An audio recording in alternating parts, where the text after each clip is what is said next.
S'il y a bien un personnage qui reste dans le cœur de beaucoup, c'est Batman. Et cette version de Robert Pattinson et Matt Reeves est à mon sens ce qui pouvait arriver de mieux pour la franchise. Salut à tous, c'est Cinénam et aujourd'hui on parle de The Batman de Matt Reeves. Les reboots, c'est toujours un peu compliqué, surtout seulement 5 ans après la version de Ben Affleck au cinéma. Avril 2016, c'est une chaise musicale plus ou moins chaotique que connaît le projet, parce qu'à l'origine, il était prévu que Ben Affleck écrive, réalise et endosse le rôle de ce The Batman. Il a finalement été évincé, d'abord en mettant de côté son script, puis en le remplaçant en tant que réalisateur, pour au final le retirer complètement du projet. C'est en février 2017 que l'on apprend officiellement que Matt Reeves réalisera le film, et plus tard, que Robert Pattinson sera le prochain Bruce Wayne. Robert Pattinson, parlons-en. Tout le monde n'a retenu de lui que ses rôles de Cedric Diggory ou encore de Edward Cullen. Alors que si vous regardez de près sa filmographie, vous verrez qu'il n'a en fait plus rien à prouver. C'est un acteur talentueux et sa présence au casting était une excellente nouvelle à mes yeux. Je vais pas passer par quatre chemins, Robert Pattinson est un excellent Batman. Il y a une noirceur naturelle dans le regard du comédien, un trauma, une souffrance, une haine et une rage qui se dégagent de son jeu qui colle parfaitement bien au Bruce Wayne que Matt Reeves nous présente. Il joue un personnage bien plus sombre, vulnérable, fragile et brisé qu'un simple playboy au sourire faux. C'est un homme extrêmement malin et intelligent, un détective hors pair. C'est un axe qu'on n'avait jamais vu encore au cinéma et une direction prise par le réalisateur qui passe très bien pour le personnage. Ça ne plaira pas à tout le monde c'est sûr, mais ça fait largement le taf. Son costume est très cohérent et rend finalement vachement bien. Il a du sens, il est pratique à utiliser et surtout, il est vraiment imposant. Il inspire la puissance, la fierté, la confiance et surtout, la peur. Le costume de Ben Affleck reste ma version préférée en live, mais celle de Pattinson n'a pas à rougir, c'est une très bonne combinaison qu'il s'est fabriquée.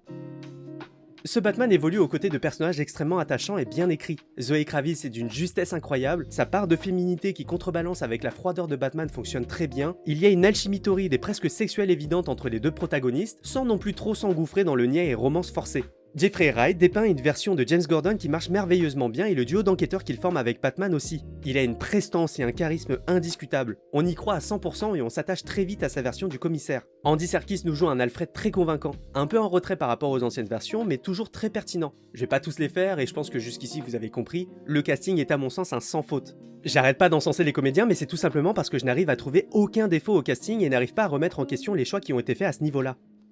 À mes yeux, le meilleur moyen de présenter ce nouveau Bruce Wayne, c'était de le faire évoluer au travers de son antagoniste.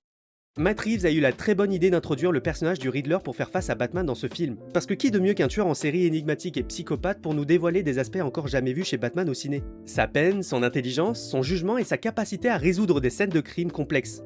Paul Dano est parfait dans le rôle. Et j'insiste lourdement sur ce point, Paul Dano, en plus d'être un acteur que j'apprécie beaucoup, est taillé pour ce genre de rôle. C'est l'alter ego parfait de Bruce Wayne, une version alternative de ce qu'aurait pu être Bruce Wayne s'il avait mal tourné. Les deux personnages se ressemblent, se recherchent et se comprennent.